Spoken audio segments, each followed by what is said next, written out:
बैठ जाओ भाई भाई बैठ जाओ कुर्सियाँ बैठ जाओ साइड में आ जाओ साइड में आ जाओ।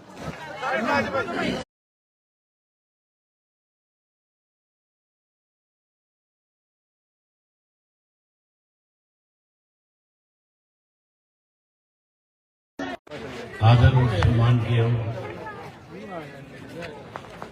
इंडियन नेशनल लोकदल पार्टी के प्रदेश के महासचिव राम कुमार हेबला जी,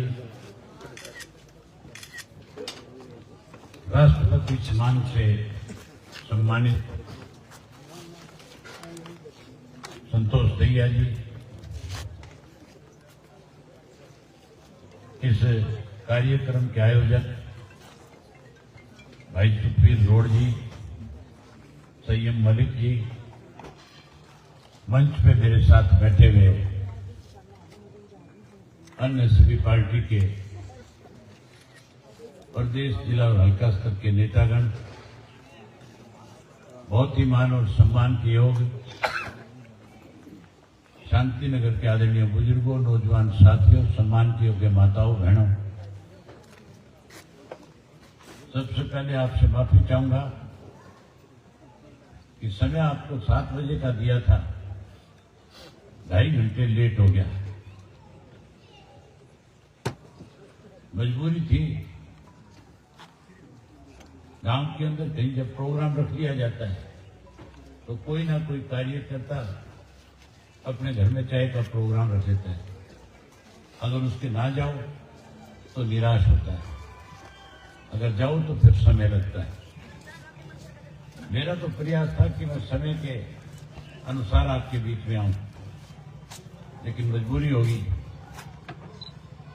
मेरे से पहले जितने भी साथी बोलने वाले थे, उन सब ने आपके बीच में 25 तारीख को जो लोकसभा का चुनाव हो रहा है उसके लिए आपसे चर्चा करें। अगर मैं उन्हीं की बातों को दोहराऊंगा तो लंबा समय और लग जाएगा। 10 बजे तक का चुनाव प्रचार का आखिरी समय होता है, इसलिए मैं आपको और ज्यादा देर इंतजार ना करवा करके सीधी आपसे 2-4 बात करनी चाहूंगा। 10 वर्ष हो गए इस देश के अंदर भारतीय जनता पार्टी की सरकार को बने। भारतीय जनता पार्टी सत्ता में क्यों आई, इसके पीछे भी एक बड़ा कारण था। कांग्रेस का राज था, सरदार मनमोहन सिंह देश के प्रधानमंत्री थे और उस कांग्रेस के राज में भ्रष्टाचार के इतने बड़े बड़े मामले सामने आए कि देश का हर नागरिक जो इस बात को महसूस करने लग गया कि कांग्रेस देश के विकास की बजाय देश को लूटने में लगी हुई है। हालात इस किस्म के हो गए थे कि पूरी दुनिया में देश की बदनामी हो रही थी। लोगों ने एक फैसला कर दिया था कि अब की बार लोकसभा का जब चुनाव आएगा तो हम कांग्रेस को सत्ता से बाहर करेंगे। लोगों का मन बन चुका था।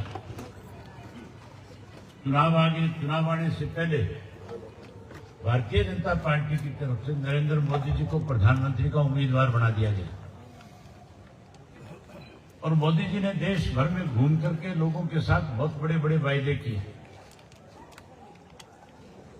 इस तरह के वायदे थे कि हर व्यक्ति उन वायदों से प्रभावित होता था।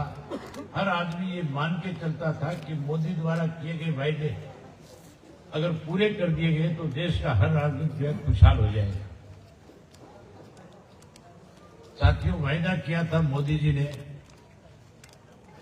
कि कांग्रेस के राज में जो धन लूट करके विदेश के बैंकों में जमा कराया गया उस सारे पैसे को वापस लेकर के आएंगे और लोगों से वायदा किया था कि हर आदमी के खाते में 15-15 लाख रुपया जमा करा देंगे। वायदा बहुत बड़ा था। हर आदमी ये मानता था कि अगर ये वायदा पूरा हो गया तो तेरे घर में भी खुशहाली आएगी। दूसरा वायदा किया किसान के साथ, एमएसपी का कानून बनाऊंगा, स्वामीनाथन की रिपोर्ट को लागू करेंगे, 2022 में किसान की फसल के दाम 2 गुना कर देंगे। ये भी छोटा वायदा नहीं था। स्वामीनाथन की रिपोर्ट अगर लागू होती है तो फिर किसान की फसल के दाम हर साल बढ़ेंगे। एमएसपी का अगर कानून बनता है तो फिर किसान की फसल के दाम कभी कम नहीं हो सकेंगे। ये वायदा पूरा करने की बजाय मोदी जी ने 3 काले कानून बना दिए थे, जिसके बारे में मेरे पहले बोलने वाले ने जिक्र किया होगा। ऐसे काले कानून थे, अगर वो लागू हो जाते तो देश का किसान बर्बाद हो जाता। देश के किसान की जमीन कॉर्पोरेट हाउस के बड़ी बड़ी कंपनियों के हाथों में चली जाती। हमें अपनी जमीन में नौकर के रूप में काम करके गुजारा करना पड़ता। 13 महीने आंदोलन चला और उस आंदोलन में 750 से ज्यादा किसानों ने शहादत दी। तब मोदी को ये बात समझ में आई कि किसान मर तो सकता है, लेकिन घर वापसी नहीं करेगा जब तक तुम ये तीनों कानून तेने जो बनाए वापस नहीं लेगा। आखिर 13 महीने के बाद एक दिन टीवी पे आए और आके कहने लगा कि मैं किसानों को समझा नहीं सकता, मैं देश के किसान से माफी मांगता हूं और ये भी कहा कि मैं एमएसपी का कानून बनाऊंगा, ये तीनों काले कानून वापस लेता हूं। किसान ने फिर मोदी पे विश्वास किया, आंदोलन समाप्त करके वापस अपने अपने राज्यों में अपने अपने घरों को चले गए। आज भी एमएसपी का कानून नहीं है, आज भी किसान हताश है, दुखी है, परेशान है। तीसरा वायदा किया था पढ़े लिखे नौजवान बच्चों के साथ। ये कहा था कि 2 करोड़ बच्चों को हर साल रोजगार देंगे, नौकरी देंगे। 10 वर्ष हो गए, 20 करोड़ हो जाने चाहिए। 20 करोड़ को अगर नौकरी मिलती है तो उससे मान के चलो 20 करोड़ परिवार जो है, जिसके साथ 100 करोड़ लोग जुड़ जाते हैं। एक परिवार में 5 आदमी कम से कम है, उसका फायदा 100 करोड़ लोगों को मिलना था, लेकिन वो भी जुमला साबित हुआ। आज हरियाणा प्रदेश में इस किस्म की हालत है कि रोजगार और नौकरी ना मिलने की वजह से बच्चे जमीनें बेचते हैं, अपने माँ बाप को मजबूर करते हैं जमीन बेचने, और फिर कोई स्टडी वीजा लेकर के जाता है, कोई डोंकी वीजा लेकर के जाता है। गांव घर, माँ बाप, दोस्त मित्र सबको छोड़ करके विदेशों में जाकर के नौकरी की तलाश करता है, काम की तलाश करता है।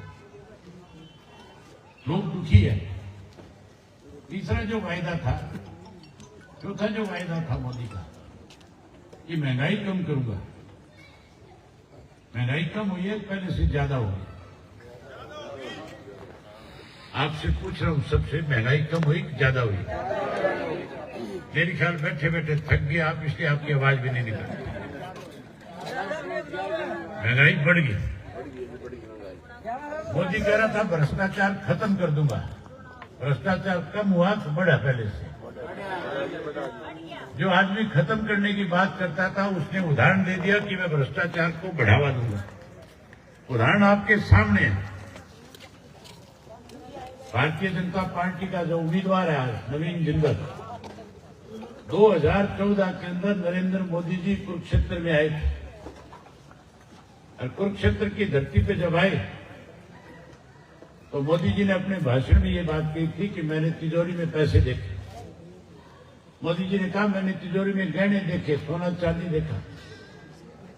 नवीन जिंदल की तिजोरी में 39,000 करोड़ का कोयला छुपा हुआ है। इसको चोर का, भ्रष्टाचारी का, और ये कहा कि मेरी सरकार बनने के बाद पाई पाई वसूल करूंगा, इसके खिलाफ सख्त कार्रवाई करूंगा, इसको जेल की सलाखों के पीछे भेजने का काम करूंगा। उसको जेल की सलाखों के पीछे भेजने की बजाय ईडी से ड्रा करके पहले उससे चंदा लिया, फिर चंदा लेकर के उसको कहा कि हमारी पार्टी ज्वाइन कर, और अब उसको टिकट देकर के आपके बीच में चुनाव लड़ने के लिए भेज दिया। जिसको चंदा, जिसको चोर बताया, जिसको भ्रष्टाचारी बताया, उसी को अपनी टिकट देकर के भेज दिया। इसका मतलब मोदी भ्रष्टाचार को बढ़ावा देना चाहते हैं। जहां भ्रष्टाचार बढ़ गया वहां कानून व्यवस्था खत्म होगी, अपराध बढ़ गया, नशा बढ़ गया, किसान दुखी है, मजदूर दुखी है, व्यापारी दुखी है, कर्मचारी दुखी है। हर व्यक्ति मोदी की सरकार को बदलना चाहता है। आप भी चाहते हो कि नहीं चाहते हो बदलना? चाहते हो तो दोनों हाथ खड़े करो मेरे साथ कि बदलना चाहते हो। आप भी बदलना चाहते हो। अगर सरकार बदलनी है तो फिर सोच भी बदलनी पड़ेगी। सोच इसलिए बदलनी पड़ेगी कि आज हमारे बीच में जो चुनाव लड़ने के लिए लोग आए हुए, चाहे वो कांग्रेस से चाहे आप पार्टी से, दोनों ऐसे व्यक्ति हैं जिसके आपके साथ कोई सीधा संबंध नहीं है। दोनों के दोनों बहुत बड़े व्यापारी हैं। दोनों राजनीति में रह करके लोकसभा राज्यसभा का मेंबर बनकर के अपना व्यापार बड़ा करना चाहते हैं। इस देश को दोनों हाथों से लूटना चाहते हैं। साथियों, 10 वर्ष तक नवीन जिंदल इस प्रदेश का, इस कुरुक्षेत्र का 10 वर्ष सांसद रहा। मैं 450 से ज्यादा गांव में जाकर के हूं, शहरों में और कस्बों में भी लोगों से मिला हूं, मीटिंगें करके आया हूं। 500 से ज्यादा मीटिंगें अब तक कर ली मैंने सब जगह लोगों से खुल करके पूछा कि नवीन जिंदल 10 वर्ष सांसद रहा आपका, कांग्रेस की सरकार थी, केंद्र में भी कांग्रेस की सरकार थी, प्रदेश में भी कांग्रेस की सरकार थी। 10 वर्ष में जिंदल कभी किसी एक गांव में नहीं गया, कहीं कोई डेवलपमेंट का छोटा मोटा काम नहीं करवाया। आपके शांति नगर में आया कि नहीं आया 10 साल में? कभी 10 वर्षों में शांति नगर में भी नहीं आया। कोई एक व्यक्ति ऐसा यहां पे बैठा हो जो ये खड़ा होकर के कह सके कि मेरे पास नवीन जिंदल का संपर्क है, मेरे पास नवीन जिंदल का टेलीफोन नंबर है? नहीं जी। कोई है एक आदमी ऐसा? उसके माँ पे भी कौन है जी? पिछले दिनों एक वीडियो वायरल हुआ था। एक यूट्यूबर जो है सावित्री जी जिंदल, जो उनकी माता श्री है, यहाँ पे उनके लिए प्रचार में आई हुई थी और उन्होंने यूट्यूबर से जब बात कर रही थी तो यूट्यूबर ने उनसे कहा कि जी कुरुक्षेत्र के लोगों की आम शिकायत है, वो कहते हैं नवीन जी से हम मिल नहीं सकते, हमारे पास उनका कोई टेलीफोन नंबर नहीं है, हमारे पास उनका कोई घर का एड्रेस नहीं है, हमने 10 वर्ष भुगता है। आगे से उनकी माता श्री हंस करके कहती है टेलीफोन नंबर तो मेरे पास भी नहीं है। ये मैं नहीं कह रहा, ये उनकी मां का बयान है, उनकी माता श्री का बयान। जिस मां के पास अपने बेटे का नंबर नहीं होगा, फिर मान के चलो आप तो उसको कहीं मिल ही नहीं पाओगे, ढूंढ ही नहीं पाओगे, उस तक पहुंच ही नहीं पाओगे। मुझे भी उसका एड्रेस का पता नहीं है, कहां रहता है। आप में से किसी को एड्रेस का पता है तो मुझे बताओ, मैं भी मिल लूं उससे एक बार जाकर। दूसरा जो चुनाव लड़ रहा है उसका भी किसी को ठोर ठिकाने का पता नहीं। गूगल पे भी जानता है, गूगल पे भी नंबर नहीं है, पहले तलाश करिए। आजकल बच्चे ढूंढ लेते हैं गूगल पे। इन्होंने तो गूगल से भी अपना नाम और नंबर हटा रखा है, किसी को पता ना ले जाए, कोई घर तक पहुंच ना जाए। 10 साल हुड्डा मुख्यमंत्री रहा, 9.5 वर्ष तक मनोहर लाल खट्टर इस प्रदेश के मुख्यमंत्री रहे। 10 साल में हुड्डा किसी गांव में मुख्यमंत्री होते हुए नहीं गया। आपके शांति नगर में आया कि नहीं आया हुड्डा कभी? आपके यहां भी नहीं आया। मनोहर लाल खट्टर तो आया होगा जरूर आपके यहां। खट्टर साहब भी आपके यहां नहीं आए। चौधरी ओम प्रकाश चौटाला आए कि नहीं आए आपके शांति नगर? वो आपके यहाँ पे आए थे। हमारी गली में भी 2 बार आए, 2 बार आए आपके यहाँ। वो जब भी मुख्यमंत्री थे, जब भी जहाँ कहीं जाते थे, लोगों से पूछते थे बताओ मैं क्या सेवा कर सकता हूँ आपकी, क्या समस्याएं आपकी, कैसे उनका समाधान हो सकता है। और जब उनके सामने प्रस्ताव रखे जाते थे इसका समाधान इस तरह से हो सकता है, अधिकारियों को उसी वक्त आदेश दे देते थे। उसी वक्त आदेश दे करके उस काम को शुरू कराते थे, लोगों को सुविधाएं देते थे। लेकिन पिछले 20 साल से सुविधा के नाम के ऊपर लूट मची है इस प्रदेश के अंदर। आप चाहते हैं लुटेरों से पीछा छूटे तो साथियों इन बातों पर विचार करके वोट डालने के लिए जाना। मैं उम्मीद करूंगा कि अब की बार वोट डालने से पहले इन बातों पर विचार करोगे और एक बार मुझे यहां से जरूर मौका दोगे ताकि मैं आपके बीच में रह करके आपकी सेवा कर सकूं। मौका दोगे नहीं दोगे? बस तो यही बात आपसे करने आया था। एक कार्यक्रम और है, पहले ले लूं। शहर के अंदर आपको पता है कि लोग ज्यादा देर बैठ नहीं सकते, इंतजार नहीं